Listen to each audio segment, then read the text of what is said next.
Hey everybody, how's it going? Felt like shooting outside today. You see that? Look at that.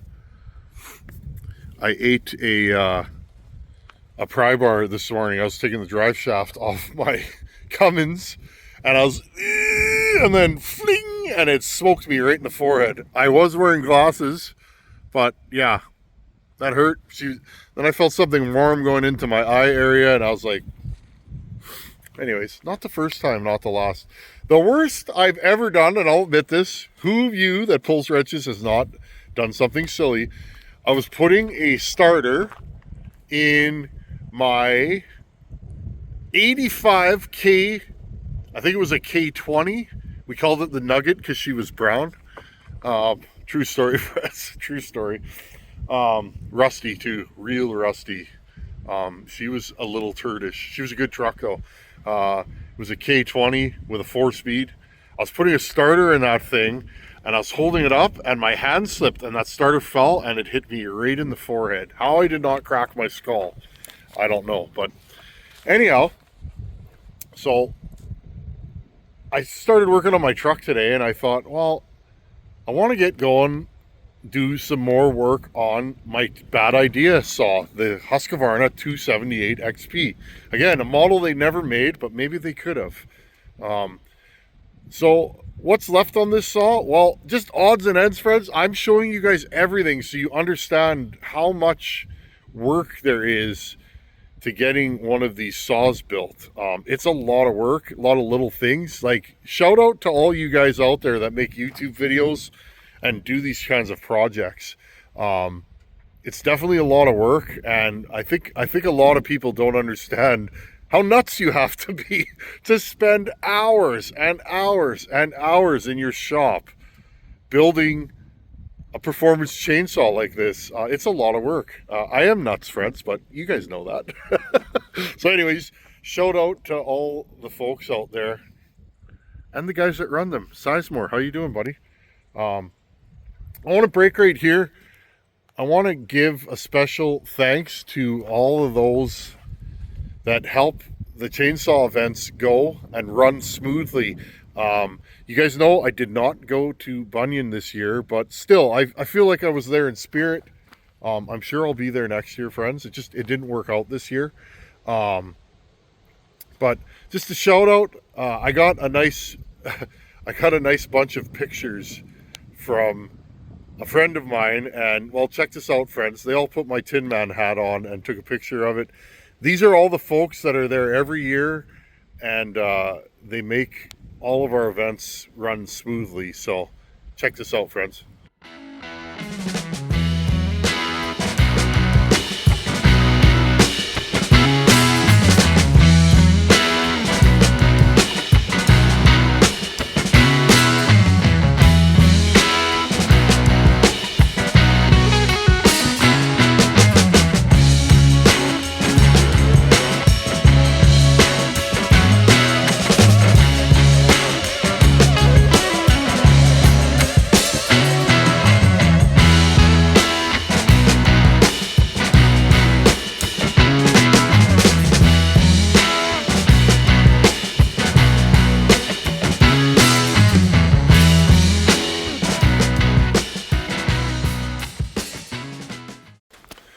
Anyway, shout out to all you guys there. You guys are good people, each and every one of you. You guys make our events what they are. Anyhow, let's jump into Project 278 XP. I got a lot done today. We're almost ready to break it down and start building a good, tight bottom end for this. Check this out. Okay, we're here at the tailgate of the Cummins. And, well, we've made a lot of things happen this week, and just a little here and a little there. I don't know, I've always wanted to do this, and I just kind of decided now's the time. As good as any other time, I'm going to do something silly. I've done some silly saws on my channel, but they're always built without a ton of machine work. I do that on purpose. I don't need to show off what I can do. I want to show you guys what you can do with limited tools. You make a good cutting power saw. Okay, so Again, this thing's filthy. I did this on purpose. I don't want to worry about cleanliness right now when I'm doing mock-up. That just adds many layers to the puzzle that I don't feel I need to be dealing with. So, okay, first thing I did this morning is I found some 1/4 inch stock. I bought a pallet load of nuts and bolts, friends, this summer at the auction. You guys know me. It was just a silly thing. It was, I don't know, it's probably 1,500 pounds of fasteners. I bid on it and totally forgot, and then I got the email. I think I paid like $100 and I got about 1,000 pounds. There's, here, I'll zoom you guys back here. There's tubs that are about 2 feet by 18 inches, and they're about a foot deep, and they are full of fasteners, friends, and cotter pins and linch pins and set screws and metric fasteners and just whatever. And I thought, you know, I'm tired of looking for fasteners all the time, so I thought to myself, could be a good deal to win that. So anyways, friends, I found 1/4 inch stock, and I needed about 4-inch lengths. Well, I found stock that was cut to length already in those bins, the exact size I needed. So I went to my lathe.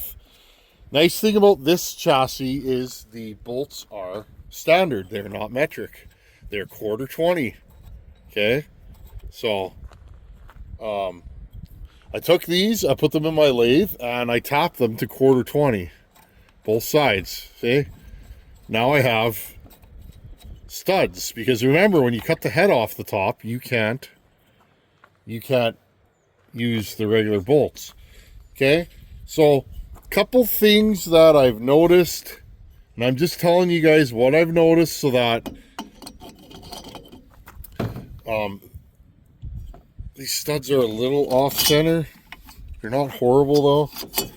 Okay, I still need to relieve this case just a hair because everything is so tight. Okay, but you guys can see, and I mean the piston moves nice and free now, so we don't have to, we're not worried about any of that stuff.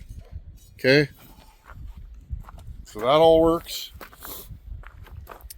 Okay, and then I have my head that I built right here. Again, this is just the top of a cylinder that I cut off. I did that on purpose.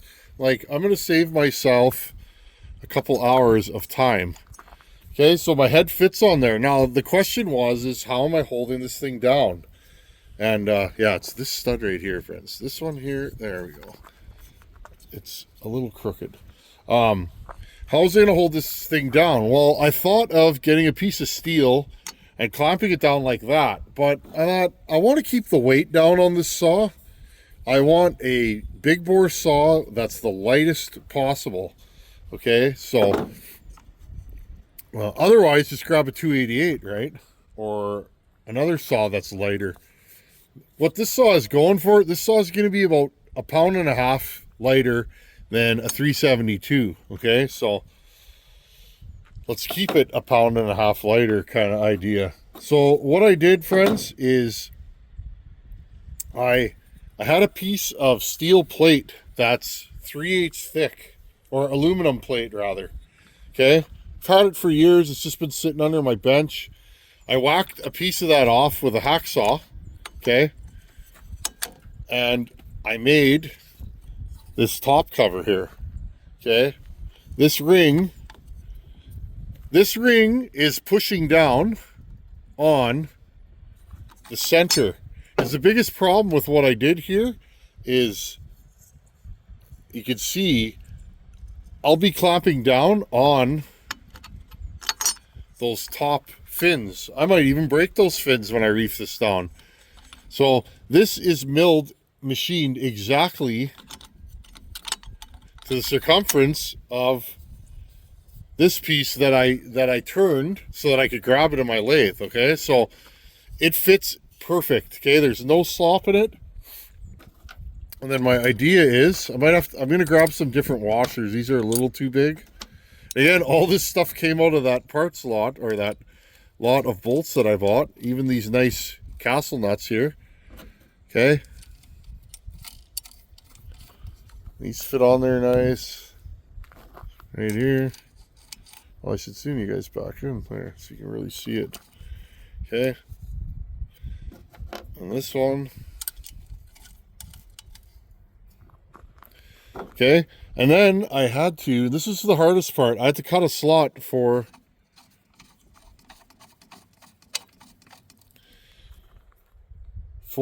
the spark plug. Now I'm going to go grab the top cover. I want to show you guys something. Okay, it's time to take the feeler or the pointer off here. We still will need this, but I'm just about ready. Just about ready to start pulling this thing down and we can do final assembly. I think I'm going to run this cylinder. I have to, sorry friends, I dropped the bolt. I'm going to have to, sorry, I'm finding screws in my driveway all the time because I'm a tin basher. Weird. What was I saying, friends? Oh, I'm going to have to retime this, but I think this cylinder is good. The 660 pistons that I have, they're a little bit tight. They will work, but I am gonna put it in my lathe and run some sandpaper around it. Okay. So I still have that to do. I cut some cooling fins in this sealing ring here, or this mounting ring. That'll help me with cooling. I cut one here.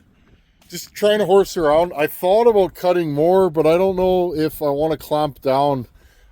I'd like 100% clamping surface. Now, the way I could do that is I could trace these washers, and I could literally put this on my lathe, cut a tool to cut another groove here, turn it in, 5 thousandths, and literally turn it by hand and index it by hand. Then turn it in and turn it the other way until I have a groove cut. I've done that before.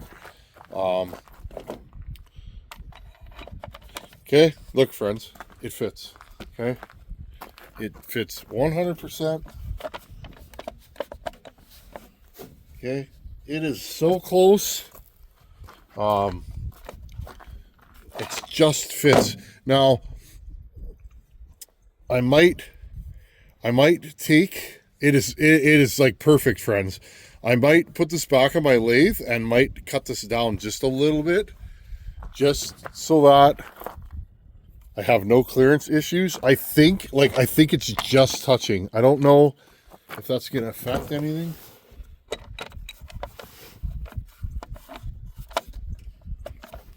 Okay, the spark plug is in the factory spot. I chose to do this. Well, I'm kind of cheating, friends. This is an easy swap when it comes to the odds and ends of it, okay? Like, think, if my spark plug was on the top, I would have to make a new top cover, or I'd have to hack this one up. I might even make this a black top. I also have a white top cover. I also have a 266 cover. I could literally make this what I want. I'm kind of a fan of the orange top covers, but another thing, so I'm going to seal this with solder. I was talking to Scott Wilson. Shout out to Scotty. He's been helping me with this because, believe me, I do need help. I'm just some guy in my shop. I've never done this. It always helps to talk to another guy that's done it. We all do it for each other, friends. All of us builders. Well, at least all the ones I know. You'll if you're doing something, you'll call a buddy that's done it. See, and again, I don't have full rotation because I haven't set my squish yet. This is what I wanted. Okay, super important to not have my squish set. Now, my idea is to make a sealing ring out of solder. I'll put a ring of solder around here. I will heat it up and glue it together. Okay, friends? And then when I squish this down, it will compress the solder, is my idea. And once this gets warm, it will seal it, and I should have no leaks. This head is almost a perfect fit It's almost an interference fit, so I don't suspect I'm going to get a ton of leakage, but nonetheless, we have to seal it. I guess you could make it an interference fit or lap them together and make it perfect. You could make a head gasket out of copper.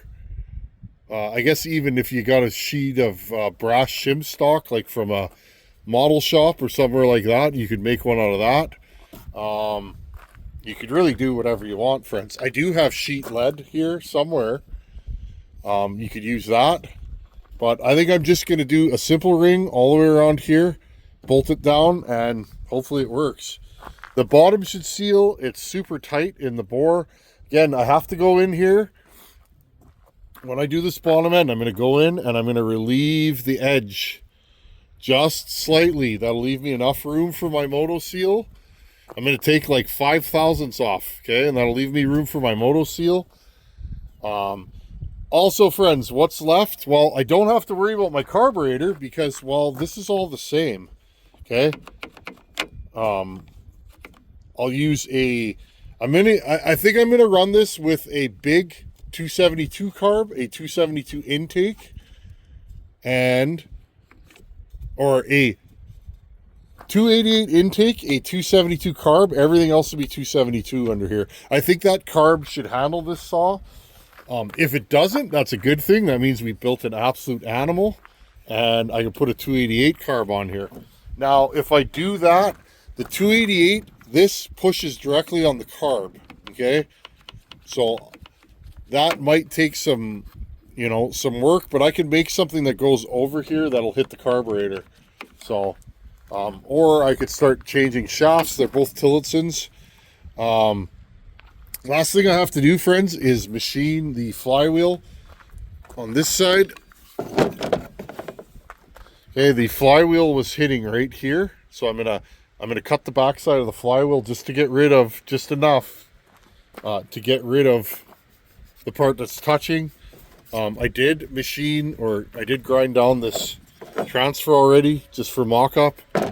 If you were gonna go big transfers, which I might still, which means I'd have to do another head, you might not want to do that. Lastly, I may, if I end up cutting this squish band, okay, depending on what I do, if I end up cutting the piston, I may go a tapered piston right on an angle, not a pop-up, but a straight taper, which means I'll have to cut my combustion chamber. If I end up with too much compression, I could still run a compression release in this saw. But you can see I machined it in a way that I still have enough meat there that I should be able to screw one in there and make it seal. Okay, and you guys can see I hogged out the holes just slightly. I spent about an hour doing that, little here, little there. This front one needs to be opened up just a little bit, but again, friends, if you have a lathe, this is a pretty easy swap to mock up. If you don't, well, you're kind of on your own. This is definitely a heavy lathe project. Luckily, I've had a lathe for years, so I'm not the best machinist, but I get by. So that's about it, friends. Pretty simple, and I've literally threw this together with junk. The only thing that's good on this is the cylinder and the piston, and that piston is a mock-up piston I use for something else. So I tend to use mock-up pistons, so if they get scratched or dinged up during, mock-up, I could use a different one. Likely this fin here will have to get ground off. It's not touching, but it might when I reef everything down. Yeah, there you guys go.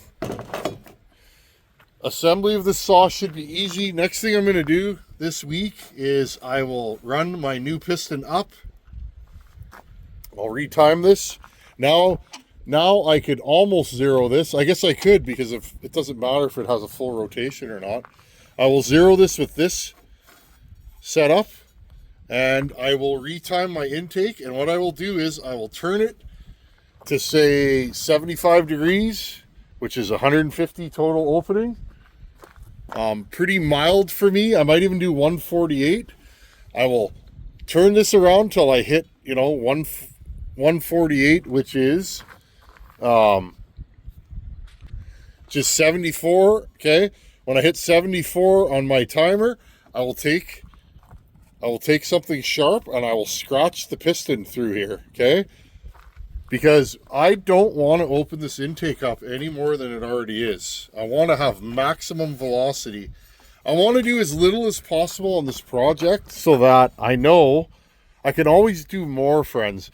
So I'm going to cut the piston skirt. I'm probably going to cut about that much off to get my timing right. That'll do another thing. That will lighten the piston. Okay, I want a super light piston. Okay, good compression and everything I can do to make this thing a hot rod. I would like this to be a good to go daily usable work saw. That's my idea. And that way I can run this thing all the time and see how long does it last. Also, friends, we need a pipe. I may put another Dan from Missouri pipe on here. But that'll be the last thing. I'm happy. We're pretty much done. Okay, friends. Anyway, making good progress. This week we'll do what's left and then we can start. We'll build another bottom end. We'll put bearings and gaskets and seals in this. And I may not even use this bottom end, but we'll see. Once I pull it apart, I'll have a better look at it. But honestly, friends, there's no reason why this thing shouldn't be running sooner than later. Anyhow, thanks for watching. Take her easy. See you in a couple days. Later.